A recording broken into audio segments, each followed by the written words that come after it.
A Switch 2 owner was perma-blocked from the Nintendo ecosystem because of a username. According to an article from Game Radar, a user that allowed their direct family access to their console had their entire existence in the ecosystem excommunicated like a fucking John Wick movie, all because their sister named her account Twink Link.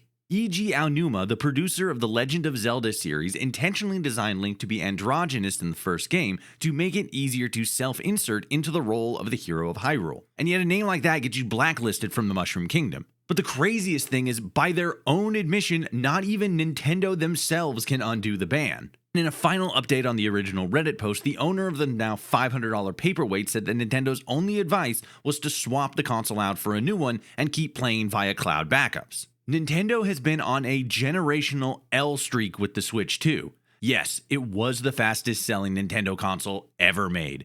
That's great. But if you're going to have fewer exclusives at launch than the PlayStation 5, subpar screen response time, and the exact same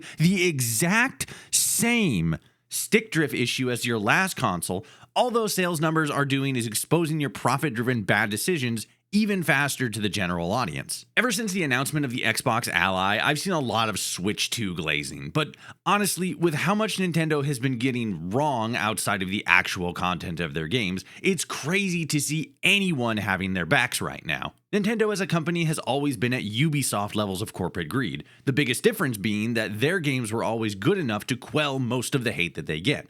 If Nintendo continues to have horror stories like Twink Link and generational technical issues pop up, no amount of sales are going to save them. You guys know me. I always hope for the best when it comes to any gaming endeavor. And as a lifelong Nintendo fan, I really hope they can turn things around.